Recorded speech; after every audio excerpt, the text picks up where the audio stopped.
Good evening, good morning, good afternoon. We are live from Israel and from Melbourne, Australia, and from Los Angeles? Southern California. My name is Dr. Tova Goldfein. This is TMS Roundtable Global, and I'm just always happy to introduce Rose, and she's going to introduce another really amazing guest. So welcome. Hi, Rose. Hi, Tova. Good morning, world. This is Rose from Down Under. Today, we've got Julie. Down Under.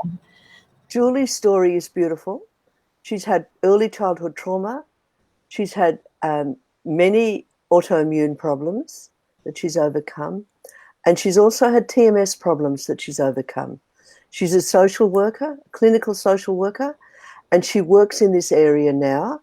And she brings a whole lot of internal experiences of her journey when she looks after patients. And we're just so happy to welcome you, Julie, and thank you for coming on. Firstly, give our audience an overview of the fact how ACEs affect us in our adult lives and how we might have had a good, happy family, but our little hearts can be rubbed the wrong way as little children, and pain and suffering is the result.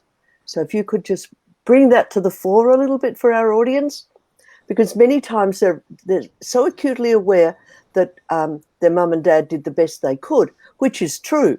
But at the same time, the child's love was greater than the love they received back. Mm-hmm. So there was no balance between what the child gave and what the child received. And it was like that instead of like this. So if you could please expand on that in your professional role, but give us a little background about who you really are. Thanks, Julie. Sure. I'll give a little bit of background about me, and then I'll explain how I feel ACEs impact development.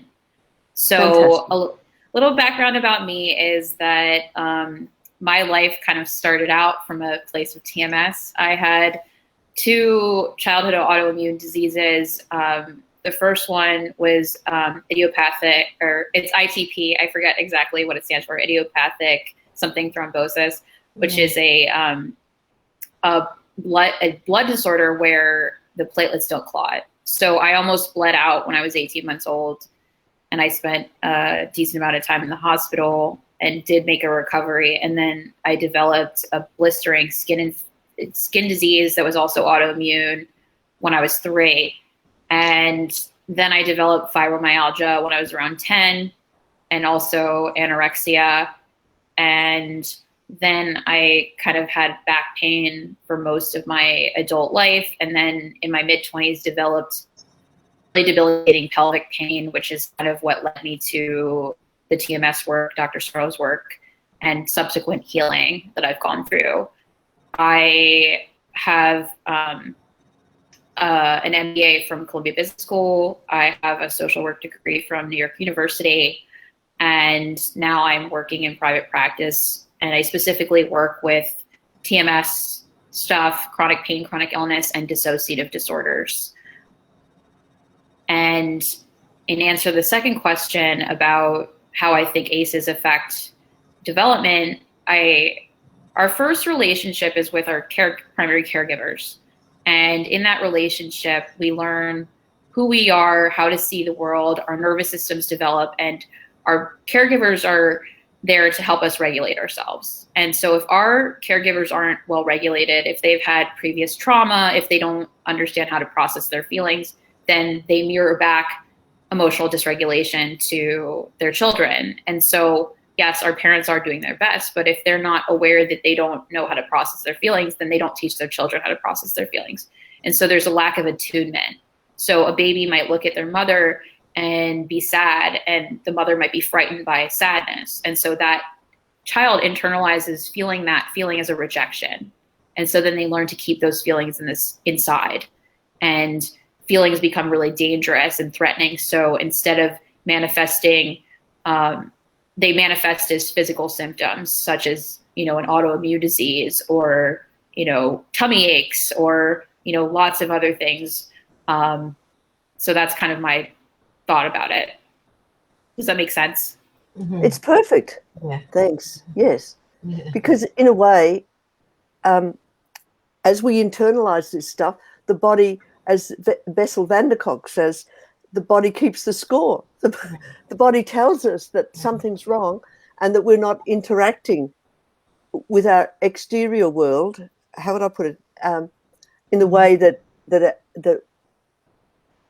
for our full humanness to be explored or to be interacted with other people. And then we go on to find the similar relationships in our marriages and our friendship groups, and the cycle keeps going on. And we just keep quiet and agree with people or whatever, and then our body keeps telling us this isn't right. Yeah. So tell us a little bit more, Julie, about how you work a little bit, and how you develop a rapport in relationship to attachment. In relationship to how we as little children depend on our parents. So then you repair that attachment by your therapy work, don't you? Could you talk a little bit about that, please? Sure. Yes. So I do work with an attachment approach. So I'm trained in somatic experiencing, psychoanalytic therapy, and also a parts approach. I specifically pull on Janina Fisher's work. Are you familiar with her at all? Yeah. Yeah. So I really like to think about where the person's coming from, how their development affected how they show up in relationships now. And so the way I generally approach it is I really try to help the person feel safe and know that they don't need to trust me. And it's not like, I don't expect trust in the relationship, because the people I'm working with have had a lot of relational wounding. So I really just try to show up in a non-judgmental and an empathic way of really trying to understand what's happening for them, and speaking to the parts of them that are really feeling unsafe and are really young, and help them to feel like it's okay to bring their whole selves to the treatment, and I kind of lead them in an understanding of, like, it's totally understandable that your parts would be scared right now because they haven't been able to show up in a relationship because you've had to hide them. That's why you're suffering right now, because you had to keep parts of yourself hidden. Julie, that's lovely. Can you actually do a sort of a collage of how that operates? Because it's a lovely way. Because when you look at parts, you're drawing in one part of that person to be exposed, or whatever, however you want to put it, and then that part then becomes safe within you, within the room with you, sort of thing. Can you just give a general picture, because most of our audience probably haven't had therapy, and just to give them an idea that therapy is safe, and when they've struggled themselves on their own, it's time to turn it over to someone who can actually help them undo this pattern. Because that internal, we're on the way to Mars at the moment, but we haven't discovered our internal lives yet. Yeah. But we're out there, and that's how it is in everyday life. We're always watching for someone watching us, etc. But we're not looking at what's going on in our internal system. So would you mind, and what called this to mind was about a dissociative patient. How, in a DID patient, you have to make those parts of that patient safe with you. So I'm not asking you to describe a full-on mental health issue, but the parts of the person that are unsafe. And often we speak about the child within and integrating the child within. So if you can bring that sort of to the forefront for people, because it's very hard without a therapist's help to actually get to that space. And for people that are afraid to go to a therapist, it gives them a chance to sort of have a little bit of an understanding within themselves of what they're struggling with.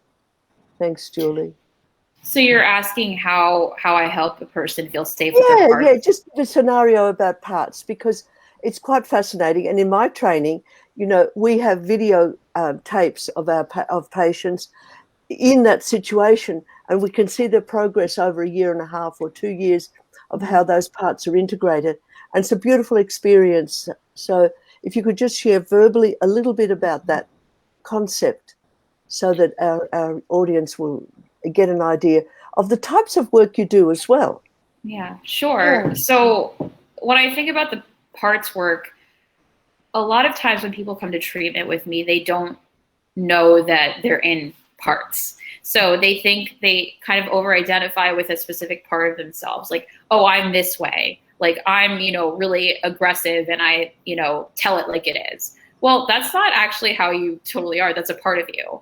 And so I'll be like, I think a part of you like shows up in a kind of aggressive way. And, I wonder if there are any other parts of you that feel differently than that part does. And a lot of times it's like, no, this is how I always feel. It's like, okay, well, that's really just a part of you. Like, that's not all of you. And it's really helping the person notice like that there are more aspects to their experience than just the part that they think they are, because we're all like all parts. Like, we all have like so many different parts of us, and also focusing on the fact that a lot of these parts have really primitive points of view or young points of view. Like, a lot of times people with TMS are like, I'm really anxious and I worry all the time and I think that the world is ending when I get pain. And I'll say to them, I think there's a part of you that's really frightened.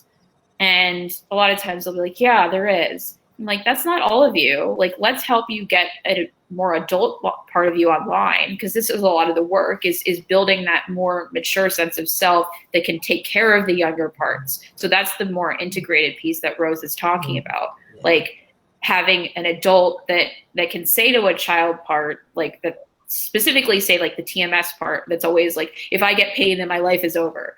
It'll be like, yeah, I hear that you're really upset right now.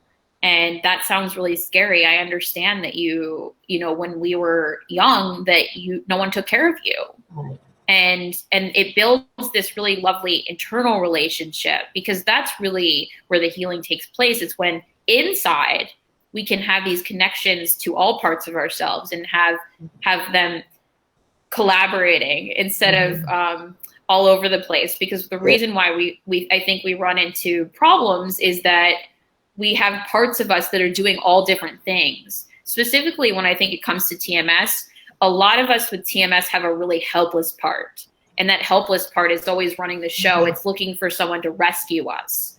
And so I like try to empower people where it's like, there's a part of you that feels helpless. There's a part of you that thinks you need to go to every TMS doctor on the planet.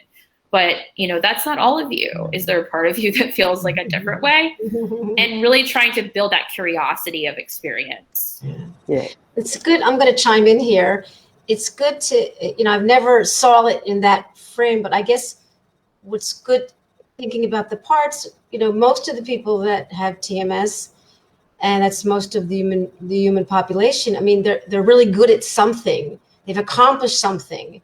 And part of it is they can't believe they can't accomplish getting rid of pain. So there's the ego, what Rose will call it the punitive ego. But then you can say, well, you were able to accomplish this. So your body and your mind and your soul went through this whole learning process. And, and it's, I think I'd like to just, wrap what you set up to end with, to just that it's about balance. And it's like they say, it's an inside job. It's got to happen inside with all the parts. And there's, it's like you're living with all these emotions, and they all have to get along. Hey, is there room for me? Let me in. Yeah. You know what? Anger, come on in. It's okay. It's really all right. You're not so bad after all. So I would love to. I'd like a timeline, and I know that were you in New York when Sarna was alive? At what point did you? I know Michael introduced you to me, and then I introduced you to Rose. So at what point did you meet Michael and that? So I started getting involved in TMS work for my own recovery in around 2013. And I started working with a TMS therapist. And then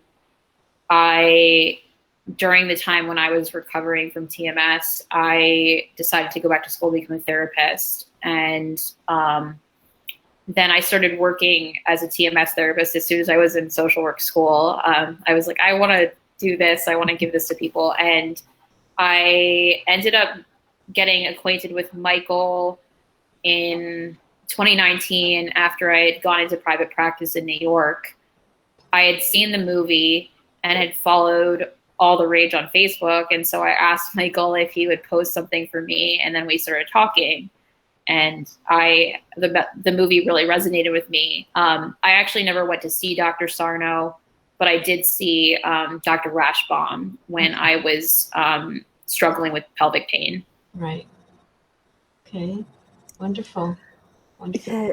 Could we sort of go back to what you were saying before about how our parts have been divided? And could we, many of the patients will say they're perfectionists, don't they? Very common. Yes. Could we look at the shadow side of that with patients? The shadow side that's made them feel inadequate, that everything has to be perfect. Could we have a little conversation around that? Because I think it's one of the pivotal things that they come up with. Well, I'm always a perfectionist. I always make sure that everything's right. And I need to have all these things, all these ducks in a row or whatever the saying is. Could we have a little sort of talk about that and how the other side of it is sort of about being inadequate? And to prove that you're adequate, you have to make that provision to be a perfectionist. Right. So Rose, the way I think about that is that it's a defense against shame. So another part of us comes in that's like, I won't be ashamed if I'm perfect. And that's in Janina Fisher's language, that's a fight part. It's like this angry, controlling part that's like, if I'm perfect, then then it protects the part of me that's ashamed. That's right. I'm not criticized. Yeah. I'm not criticized. And it's something that I've struggled with in my life as well. I would guess I would call myself a recovering perfectionist. I think that's where eating disorders come from. That's where overachieving comes from. And it's a way to, if I don't have to see the more vulnerable sides of myself if I'm perfect, I think. Exactly. Yeah. Yes.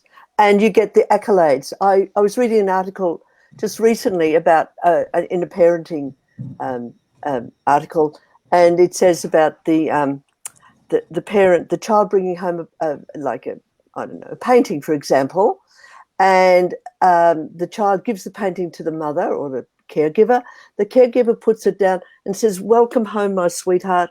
Have you had a good day?" And then joins with the child to pick up the painting and say, "You did a marvelous job there." So then the parent creates a bond with the child and then looks at the achievement that the child has done. And unfortunately, when you've had a race at school and you come home with is the first a green ribbon maybe? When you have the green ribbon and you walk in and dad says, "Awesome, you're just like your dad." Whereas in actual fact, they're not just like their dad. They're a little soul that wants to be nurtured first and then their accomplishments recognized. Could you talk a little bit more about that? Because it's sort of a very freeing experience for people to see that they're worthwhile within themselves, within their core. Yeah, so I think that healing from TMS often involves being able to be seen in a way that we haven't been seen before. And what I try to do in my work is to help people feel that they are being attuned to, that they are being mirrored, that someone actually hears what they're saying. Because a lot of the time what's happened is to your point, Rose, it's like the parent would say, like, look for the accolade instead of showing that the child has inherent worth just by them being there, and trying to be present with the person in whatever they're going through, so that you can say you have value. It's not about what you do. It's by just you being you're valuable. And I think that the way that we show up for people and make them feel that way is just by being present with whatever someone's going through, regardless, not if they're just telling you something good or or telling you something bad. It's like, I'm here no matter what, because that's what we all need. Yeah, actually, that's well said, because really, if you think about it in a friendship circle, someone loses a partner or a parent or whatever, and then people say, oh, well, we won't talk about it. And we're neglecting the emotions of grief, aren't we? We're neglecting the emotions of sadness. Whereas when you reach out to someone else and say, it must be hard for you, and then the person can allow the tears to come up of grief and sadness. So in everyday life, when we shut away from those beautiful, experiences of sadness and loss, because they're about heartfelt feelings, we're actually giving that patient or that friend or whatever a greater expanse, aren't we, of their feelings, the loving feelings, because underneath the sadness is loving feelings. So we're allowing those loving feelings to come up. And, as I always say, we're made for love. And that's the bottom line, that we're just a love machine, but it's all been hidden away over lots of grief and trauma and being misunderstood and not being cared for. Yeah. And that when we're feeling insecure and inadequate, we don't feel comfortable with intimacy. That's right. Yeah. Intimacy with your clothes on. It's almost like there's a rabbi who wrote a book called "We Don't Blush Anymore." Big Chabad rabbi, and it's really about it's really being comfortable, being close to ourselves and to other people. And we've all experienced social anxiety at some point, and you can feel it in your body. It's really a somatic thing. And how do we learn this as a child? How what children get by with learning this? How does it happen? How does it work? Well, the children in Romania that were in orphanages, when Romania was opened up and the children were taken out, they had no interactive ability, did they? Do you remember that? No. Yeah. I read something about that, yes. Yeah. So if we're neglected in those early years, we don't have the capacity in our neocortex to absorb how it is to be an adult. Yeah. Can we have an example of, like, if we were a child, how would I help that child be able to create intimacy? What would be an example? Is that for me? Like, I'm curious. Yeah. Like, let's give an example too. I mean, Rose and I are grandmothers, so we can get opportunities to practice all the time. That's right. We see all our mistakes, really. That's what it's about. Yeah, no, I think it's a great question. I like to tell people that the best thing that you can do is bring your presence. It's show up in a regulated way, and notice what's going on with you, and then show that to the child, like being able to bring your full being presence and bring an attitude of non-judgment and curiosity about their experience. And whatever they're experiencing is okay, because that's what we all need. And the children especially need that when they haven't had that. Does that make sense? Yeah. Yeah. Beautiful. Yeah. Actually, Tova, would you type in, Tova's the only one that can respond to the to the chat on the side. Could you type in Tronic's yes. Yeah, just so that people talk about that, because the mother talk about that, please, and see if Julie knows about it. Of course she'd know about it. Face. She lives in Los Angeles as well. So I think that's where Tronic is from. Yeah. So Dr. Tronic, still face. Yeah. Still face. It's still face experiment. Yeah. Yeah. I do know about the still face experiment. And the mother was just. We all know about that, don't we? We look away, and so explain that to the listeners what that YouTube is. Can you explain that, Jewel? Sure. So what happened was they had an experiment where they had a mother and a baby, And at first the mother was mirroring the baby, whatever the baby's expression was. And then she was directed to keep her face still, whatever happened with the baby. And it's a profoundly upsetting video because you can see the devastation on the baby's face when the mother doesn't mirror back what the baby's feeling. And I can guarantee that most people with TMS have had this experience where their feelings have not been mirrored back to them. That's why a lot of us somaticize. But I'm already feeling sorry for the mom. Like, wait a minute. She looked away. I mean, she got distracted. I mean, you know, it's like unbelievable, the sensitivity of especially children. So again, you know, it's such a balance because as we grow up, we do want to, you know, Rose mentions, we do want to rescue our family. Yeah, our parents were okay. Like, talk a little bit about that. I mean, you know, you yourself had some, you know, climbing hills with your own parents, and at some point you have to come to terms with our caregivers. Okay. Tronic is TRONICK. Thanks, Rose. So, Tova, you said something important that actually I wanted to call attention to, where it's, yes, that's a bad moment, and we're always going to be misattuned at times, but this is what is so important about the healing. It's the repair that happens. Yes. It's saying, oh my God, I did this thing. I wasn't there for you. I'm so sorry. And apologizing and taking responsibility for our behavior, because I think I heard that we're only attuned about a good attunement is 30% of the time.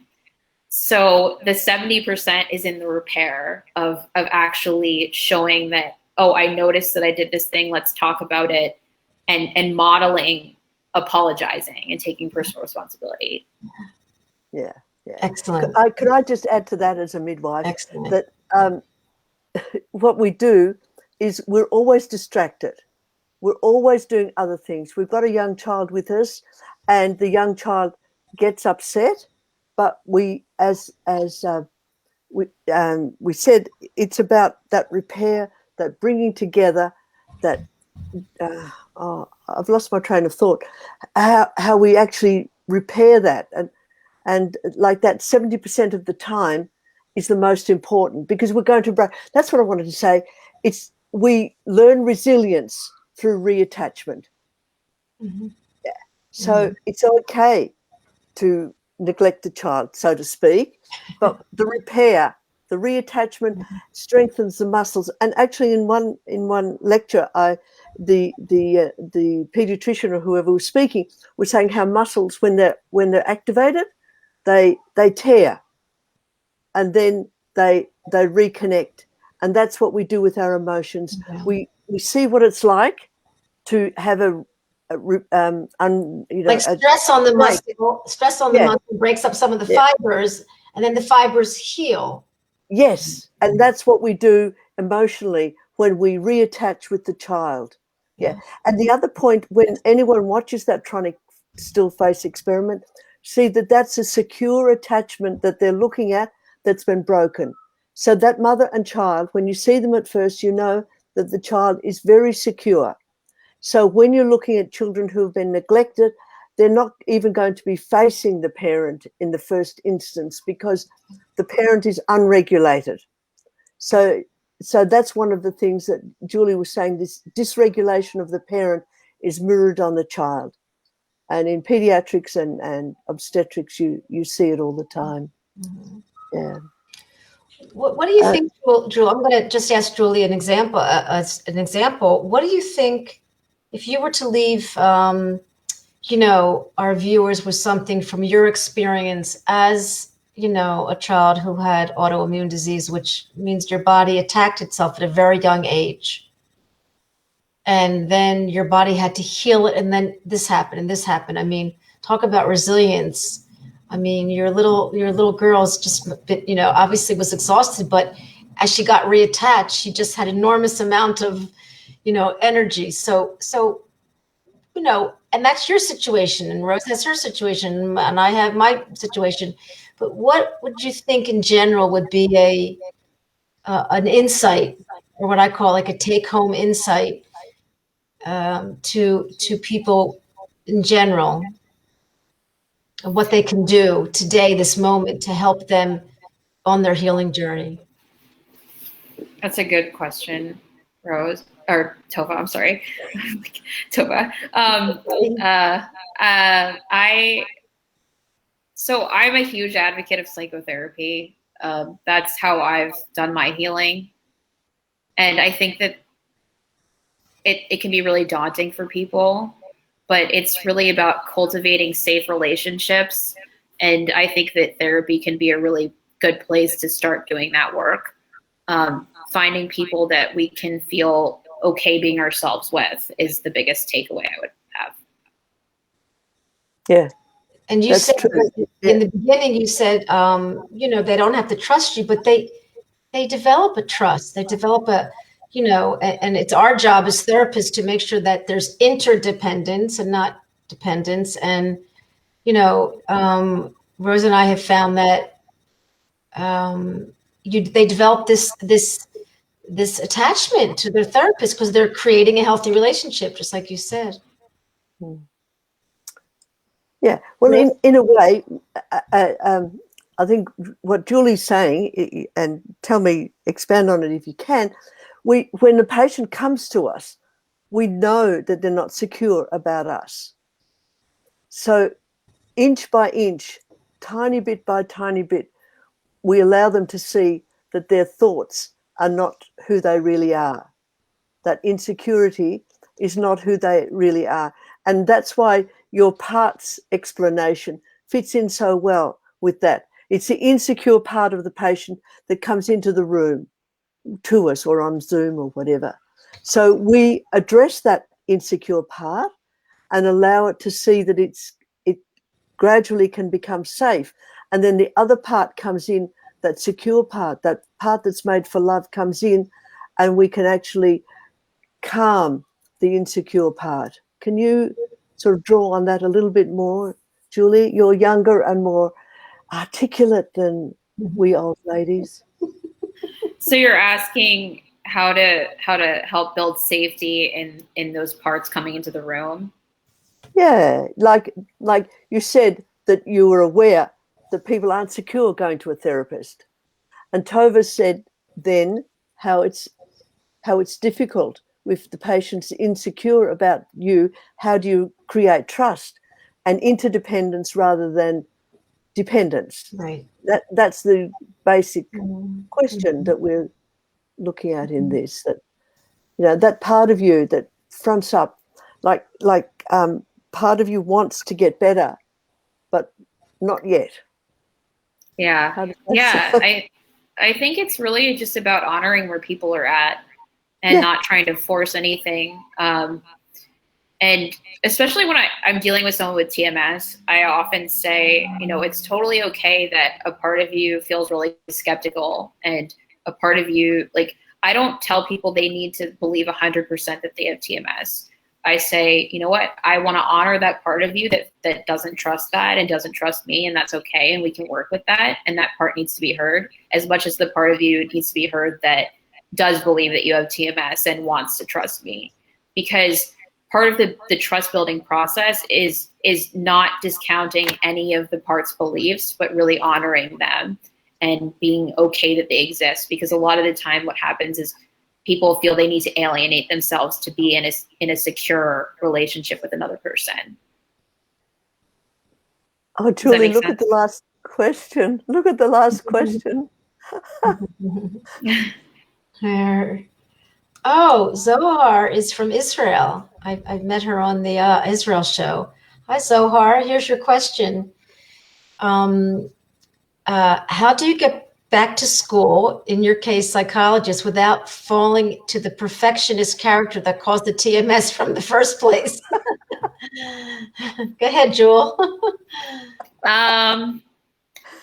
So I think that it's really about honoring where you're at and being like, yeah, I feel like I need to do everything perfectly, and maybe noticing where that's coming from. What feeling is happening that you feel like you need to be so perfect? What are you actually worried about? And trying to get to what's underneath that instead of just being like, oh, I need to be perfect. Like, what are you afraid of? Actually, patients don't consciously need to be perfect. It's an unconscious drive, isn't it? More than like they don't go out like we call it competitiveness in sport, but it's about perfectionism underneath. And, it's about being a piano, perfectionado or whatever, and practicing all day. Whereas the common person will practice for half an hour or an hour, but the perfectionist will make sure that they know every note and that every note is at the right balance and the right. We know that if someone's a perfectionist, Rose and Julie, if they accept that they are, like, it's all about like, okay, so this is how I am.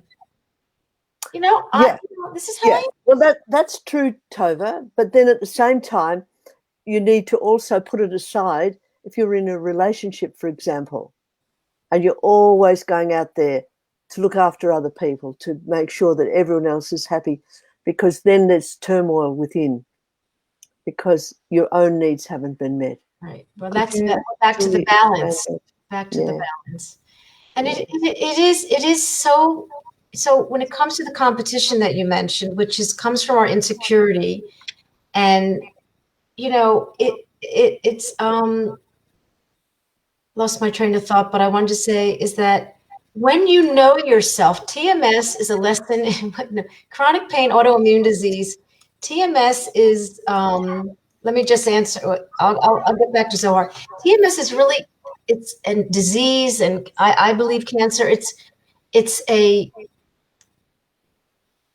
cry of the soul. That's what Marav says, my other co-host. It's a cry of the soul. The soul's, and what does the soul want? It wants to know you. It wants to know your mind and body. It wants you to know that the mind and body are intimately connected, as John Sarno said. But the answer to Zohar's question, it's like, if you know yourself and you know what you're feeling, what's going on for you, what your triggers are, I think you get through it rather than need to go around it.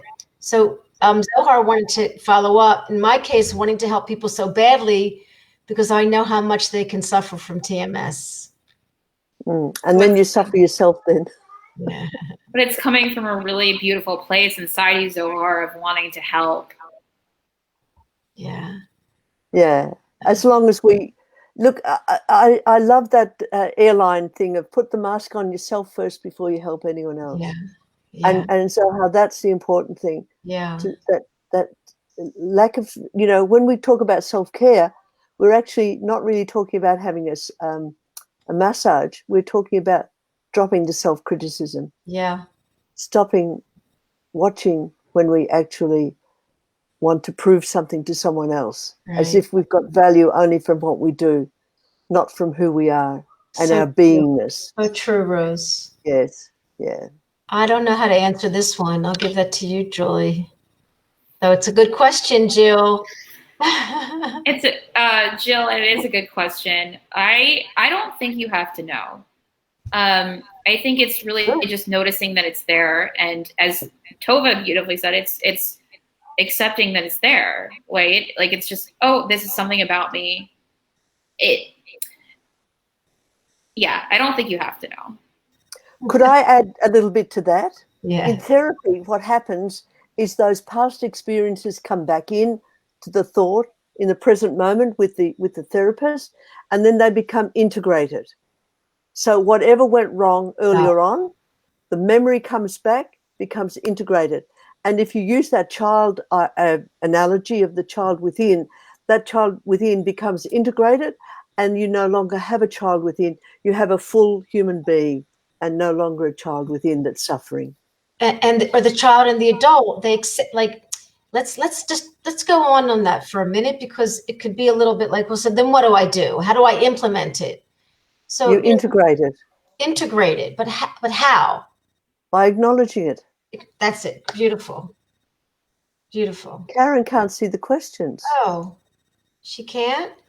Well, here's another question from Susie. Can you see Karen on the screen? No? Let me know, Karen, if you can see it.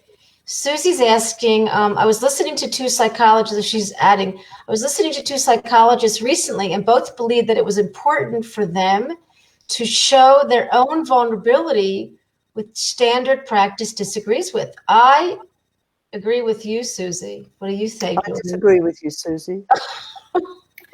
I What about you, Julie? Where do you stand?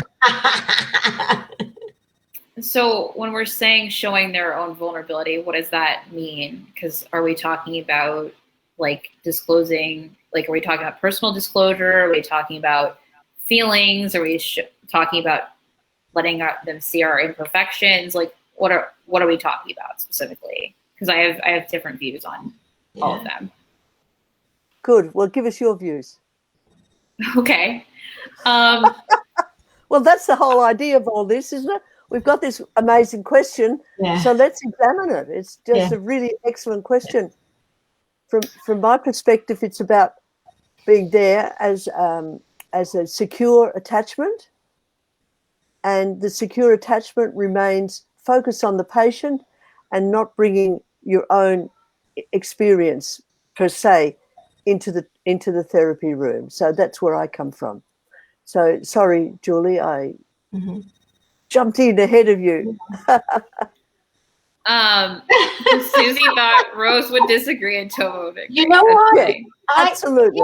Rose and I would. This is why Rose and I make this great couple, and we're never getting divorced. Well, you never know, but the question is this: because I go into a therapist, and I don't really want a cold, clinical, kind of like black and white person, and that could be a lovely, smart person. I want someone who's been through what I've been through, who can say, yeah, I understand that, and this, and I'm on the other end, and not that I have to been through the exact thing I've been through, but it's like I want to have some resonance with it. And I think it's really personality, Susie. I think it's personality. And what Rose and I find with different people is we'll adjust our personality and our situation and our vulnerability with. Okay, put it this way. Would you, when a patient comes into the room, tell them about your TMS, or would you be supportive of them and say, I can help you, I understand, in my own way what's happening, but you don't actually go into your story. You can later on when you've got a relationship with the patient, but not initially. It's about safety for the patient. And if you're vulnerable, the patient's going to be wanting to protect you, because that's part of perfectionism and reaching out to others to help others. You're aware of that happening. Sure, but that's not on day one, is it? No, I think it's also making a bridge. It's like you get to feel the person if they're. I think you have to feel the person out. What do you think, Julie, when people come in the first or second time? We haven't heard Julie's it's you and I that have been hogging. We've got a guest, and now we're hogging the airways. So that's okay. Julie, Rose and I decided to have a show later in March about us. Great. We don't even know. Yeah, well, we've done this for over a year now, and nobody really knows about us. Do you guys want me to facilitate it? I'm a really good facilitator. Oh, good.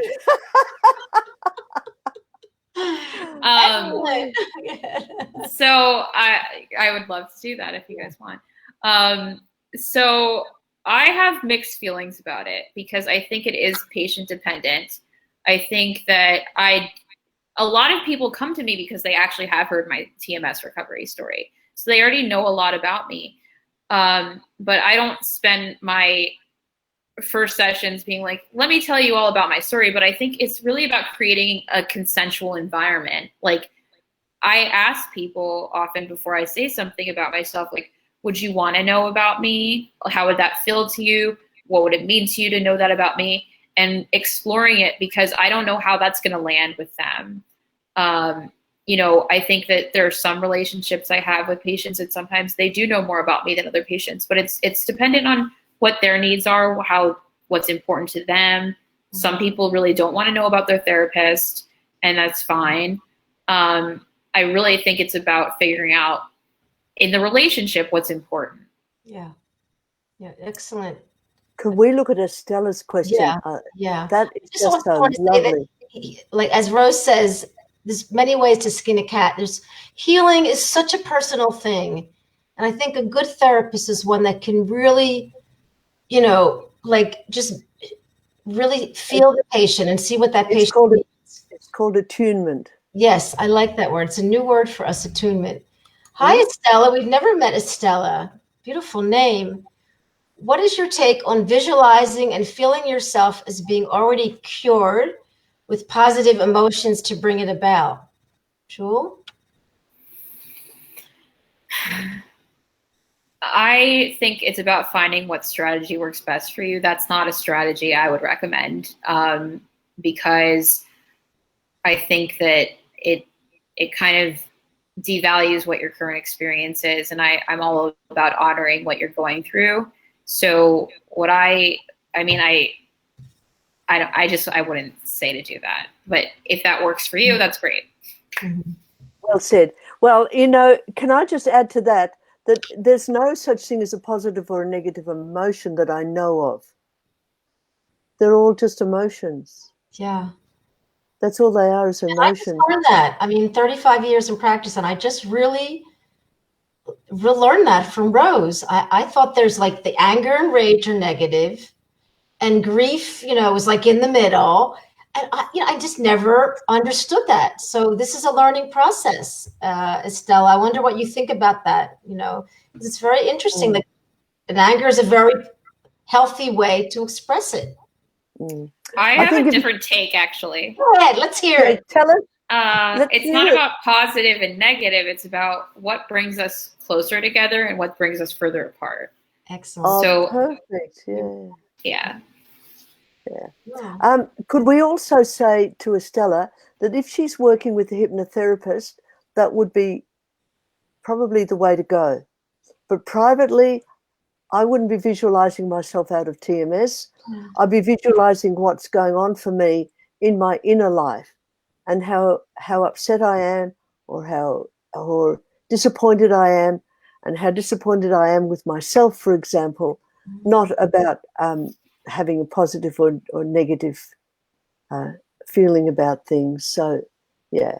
And could I just add a little bit here that I don't think either Tova or Julie agree with me, but I just want to share it, that anger is awesome. Anger is our most important. I agree with you. I love it. Oh, thank God. I love it. I thought when you said I love it. I love it. No, so I think anger is amazing, and it's in my training in somatic experiencing, we talk about how anger is our life force. Exactly. It's so important, and it's what protects us. So it shows us where we need to set boundaries, where we need to assert ourselves, and I think it's really, really important. Amazing. Okay. This is a whole nother show, a whole nother year of shows. Now let's talk about. Okay, can we now talk about discharge of anger? Before. And that's the negative. Yeah. Yes. Explain that discharge of anger. Slashing out. Slashing out. It's it would be in children hitting one another or that sort of thing. It would be screaming, shouting, that sort of thing is rage. It's like having a volcano inside, and instead of dealing with the volcano and letting it come up and use its natural course, it bursts through. It's repressed, it's pushed back as though it's bad. So then it comes out, and the mother's screaming at the children, or the husband comes home and he doesn't like the dinner or something, whatever. That's discharge. Throws it at the wall or whatever, Rose, that's discharge. Rose and Julie, what about, and what we find a lot is that when we feel angry, which is normal and appropriate, we're angry at ourselves, and it's not appropriately focused, or how would you say that? So that's also something that needs to be unfolded. Is that we're angry at our, talk about that a bit when that happens. So my thought about it is, I do agree with you, Tova, that a lot of times we are angry at ourselves and then we direct it outwards, or we're angry at someone else and we direct it inwards. And so we have to kind of get clear about what what's actually happening inside of me? Am I angry at someone else? And how am I dealing with that? Because most of us don't know how to deal with anger in an interpersonally effective way. And so I think with TMS specifically, a lot of times because we're the goodest, caretaking behavior, we just internalize all our anger and rage, and then it manifests as physical symptoms, and we obsessively caretake and never admit that we're actually mad at another person. So I think that part of it is learning how to communicate, and have a felt sense of what it's like to actually be angry. Wow. Noticing the somatic experience of being angry. Do you have does your jaw tighten? You get fists? Do you feel like getting into a fight with someone? Notice that, and then try to feel into a way to communicate that to another person, saying I felt triggered in that moment. It triggered my anger. I don't know if this is coming from you or me, but can we talk about it? And trying to get clear on what's actually the reality of the situation instead of bringing our projections. Does that make sense? Excellent. Yeah, actually expand on that. That's a lovely thing. Excellent. Because that's watching out for what other people are looking at, watching out to see if somebody likes what I'm wearing or the way I talk or the way I walk or whatever. And really, it's irrelevant. But can you expand on that a little bit more, Julie, too? Expand on what exactly? Projection. Mm. And so when you come into the room with the patient, and the patient is worried whether or not you'll like them or not, or you'll be criticizing what they say. Can you talk a little bit about that? It's so important in a therapy situation. Yeah. So therapy is usually always about projection. And also most interpersonal relationships are about projection, because we're bringing our whole past experience with us to every relationship that we go into. So we're always bringing how our caregivers treated us, and we're having these expectations. Rose, you said, I'm worried that the therapist is going to like me. Well, if that's the case, it's probably that I didn't feel like my parents had unconditional love for me. I didn't have a felt sense of that. So I'm worried that I need to be a certain way for you to get to like me. And I'm projecting that onto my therapist. So a lot of what therapy is about is getting clear on what's actually coming from me, and not having the therapist reflect back what they're seeing happen. And really trying to understand and build and internalize that this stuff is actually coming from me. It's not actually coming from the other person. Mm. Does that make sense? Oh, of course, yeah. And often it's sort of like the patient's cup of fear or whatever is overflowing, so they hand it over to their friend or their loved one or their therapist, so that they can push it away from themselves and sort of blame the other person because their cup is overflowing with fear, anxiety, pressure, expectations. So I'll give it to the therapist, and they can mind it, and they can be troubled by it, and they can be worried. Yeah. And what comes around is I'm sure all of us have experienced this, and it's really I think the final lap of really getting in touch with our feelings is that people are learning all the time. We're all learning, and that we think our feelings, and we're so good at being cerebral. We're so good at being in our head. And we think we got it. And then, as Estella used the word cure, which is interesting because I think sometimes, it's the journey is really about riding the cure, staying cured. It's it's not black or white. I think it's I'm cured.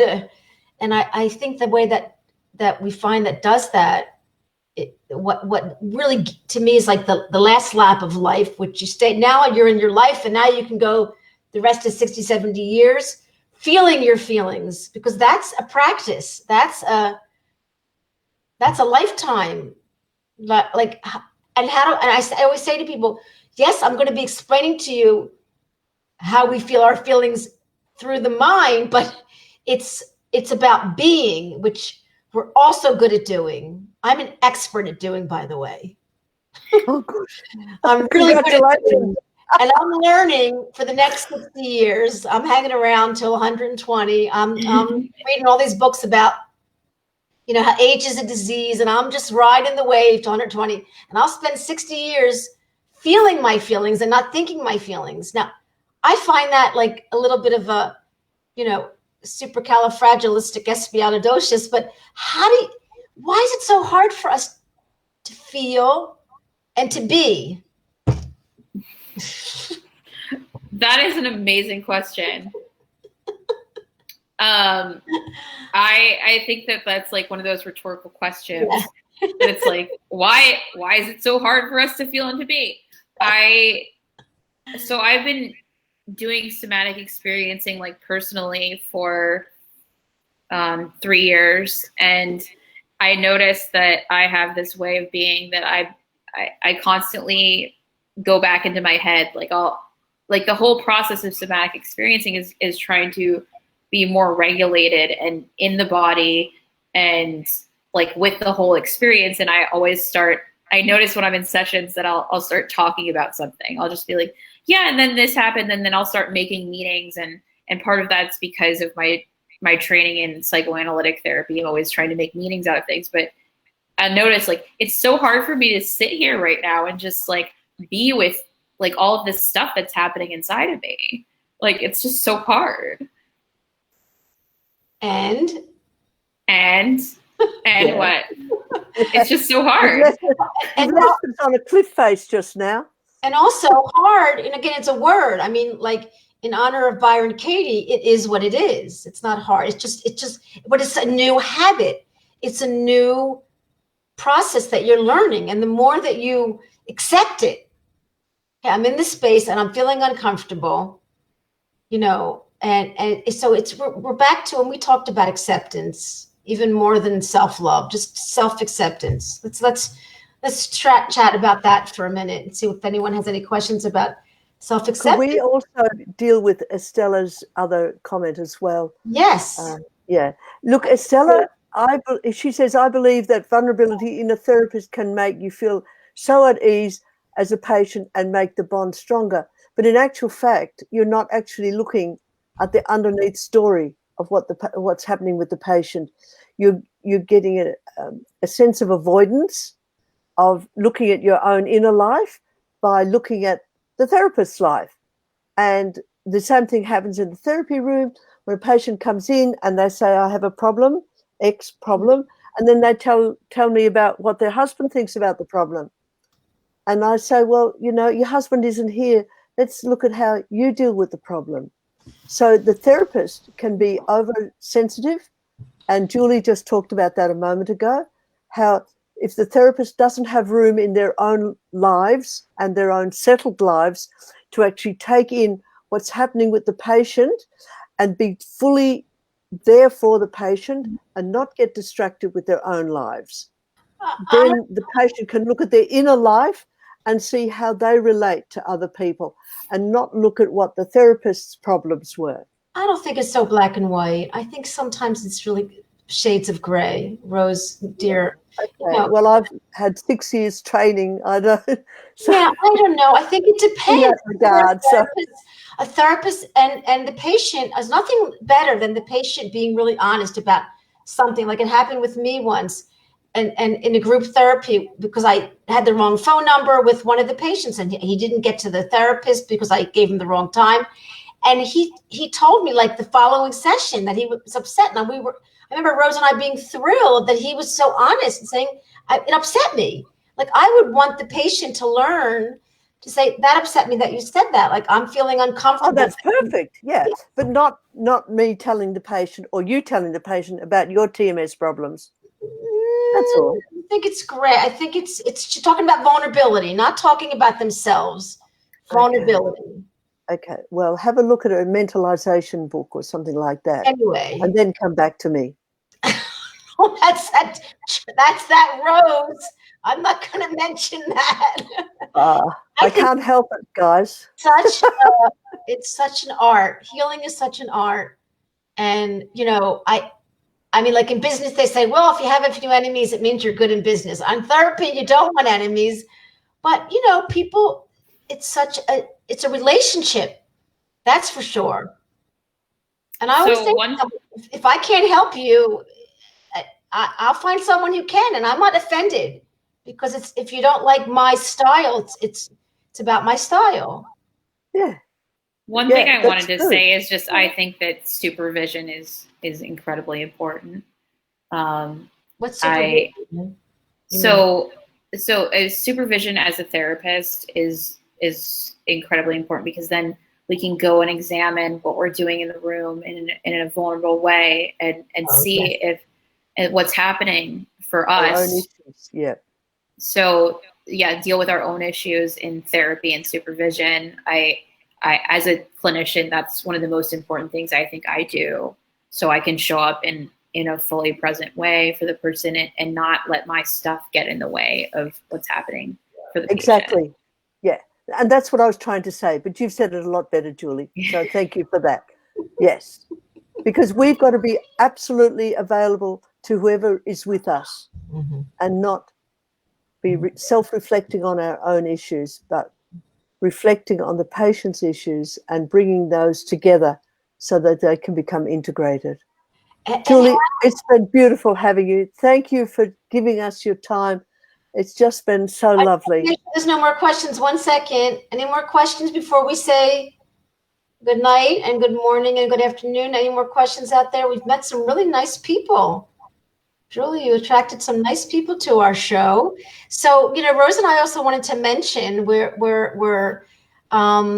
got a website, and there's a few programs that we're starting in March, and TMS Roundtable. And would it be okay if I mention my Instagram and stuff? Of course, love to. Okay. Yeah.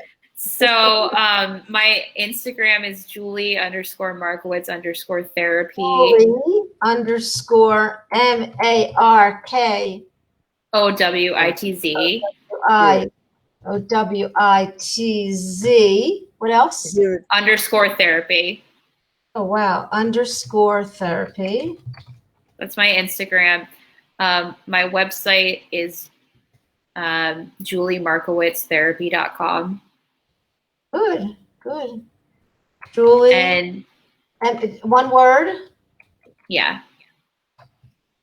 .com. And .com? Yeah. Mm-hmm.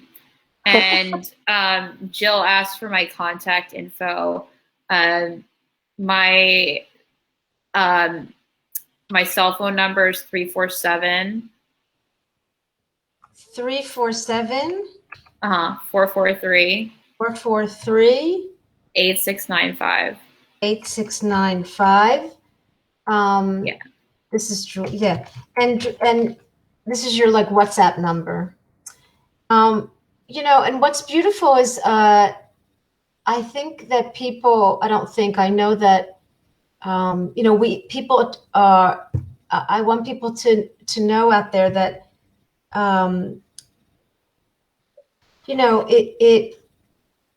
it's like, again, what if they go to therapy and they're not happy? They have to really be honest, and they have to walk in and feel safe.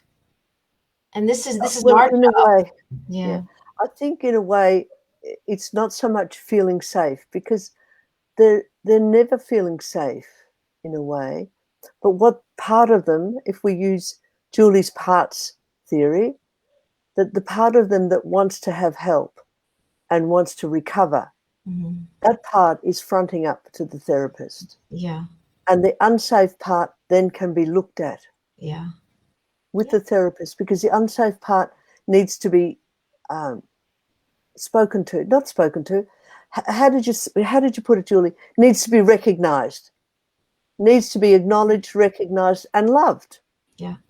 And as Julie says, I just wanted to say that therapy is a really scary and vulnerable experience, and it's really about finding someone that works for you, that you feel is a good fit, and being honest with yourself about whether this is coming from you or that's coming from them. Because a lot of people walk into therapy with these projections about, they're really angry and frightened, and they're like, this is the therapist's problem. And sometimes that's true, but not all the time. And it's about being able to be honest. Yeah. Yeah. Very good point. I'm going to show Mia. It's a very thin line. I can see Rose and Tova's point of view with my own experience as a patient and over 15 years of going to psychotherapy with different therapists. What helped me most is a therapist who shares maybe 1 to 5% of themselves, vulnerable, their own life experience. That's enough. Because like Rose said, otherwise I agree, Mia. About the therapist's life or problems, which is not what we want or need.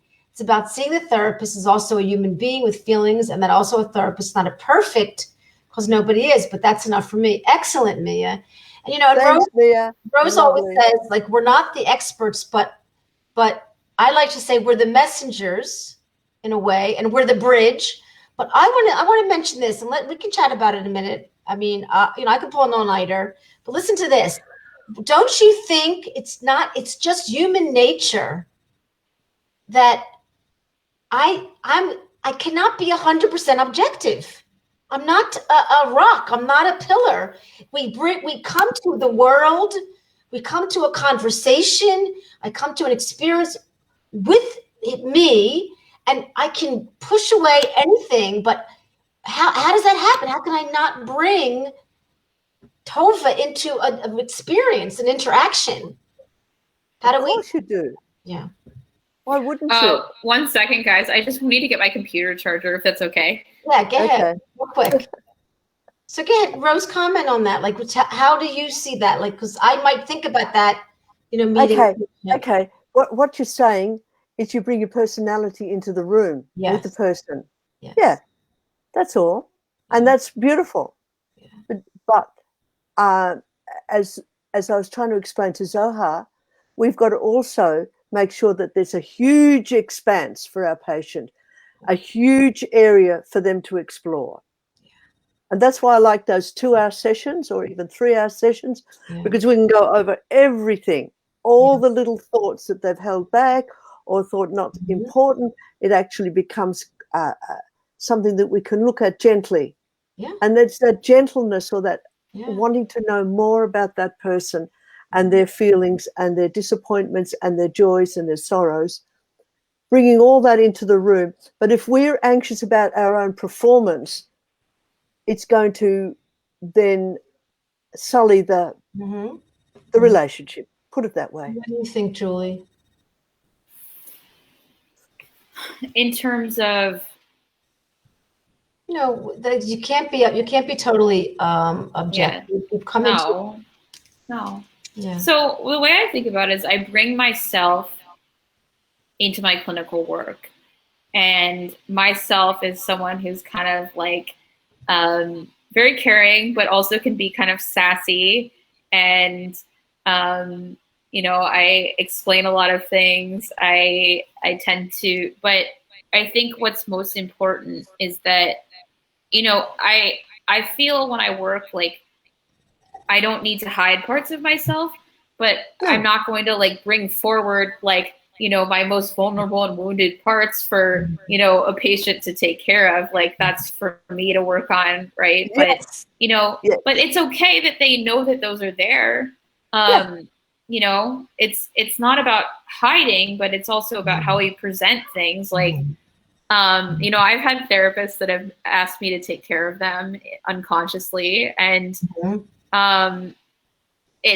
it's kind of a mixed bag, I think, because in one way that satisfied a certain need I had, like I need to take care of this person. This feels good to me. But then there's another part of me that felt really wounded and hurt that person would be unconsciously asking me to take care of them. Right. So I think that it's very confusing, and that's why it's so important that as clinicians we show up in an integrated way. Yeah. Thanks, Julie. Very lovely. Good. Yeah. Good. Open and vulnerable. Yeah. And loving and loving. Yeah, absolutely. and it's a decision a therapist has to make. It's not happening when we're international now and on Zoom. But I remember when being years ago, when I was in a chiropractic office in Philadelphia, there was doctors who purposely not treat their community because they felt that was their boundary. Not to treat their community because they didn't want to bump into them in the supermarket. And I think every therapist will make a decision. Oh, I feel the opposite, especially as a nurse. It's just such a delight to bump into a patient, Yeah. and especially when they've recovered or whatever. Yeah. It's just such a delight. Yeah. And I love the phone calls. What if they don't recover, Rose? That's not. Well, they've already left me, haven't they? They've run away from me because I'm scary, remember? I've had people duck me in the supermarket when they owed me money. What can I say? Oh, okay. I said, no, it's okay. No, it's like you want to just, it's a tough one. It's a tough one. Like I'm here in Israel in a small community, and I choose to see some of my, and it's a tough one. It's a tough one. And so I think it's a very good, the fact that it came up and not on any other show, but this one is really interesting. It's a very interesting place. And thank you whoever brought up Susie. Susie's always bringing up some interesting things. Susie's from England. Anyway, so this has been wonderful. And we'll consider you to maybe be the host for Rose and I. Because Rose and I, we're a perfect storm. We're a perfect storm. We sure are. And that's the way to be. And that's the way to be in life, and to be who you are wherever you are, and recognizing your vulnerability. Yes. And that's probably a good take-home message, as Tova would say. Recognize your vulnerability and acknowledge it, and that it's okay that you're vulnerable. And that you can love through that vulnerability. Yes. And don't forget about the doctor in you, and the therapist in you. Please don't give your power to any therapist or any doctor. It's an interaction, it's a relationship, but, your body was made for love and healing over and over and over again, not just the Band-Aid heals. That's exactly right. When you said patients don't heal, once patients realize who they really are, the healing is a lifelong process, as you say. Oh. Yeah. Jewel, an ending comment, a goodbye comment? Yeah, I want to honor what Rose said about acknowledging and honoring vulnerability, and that our vulnerability can be cherished and beautiful, and that we can learn in healing, we can learn how to share our vulnerability in ways that make us feel connected, and we can find people who can hear that and cherish it and love it and not use it against us. Beautiful. Perfect. There's a wonderful book by Henry Nguyen called The Wounded Healer.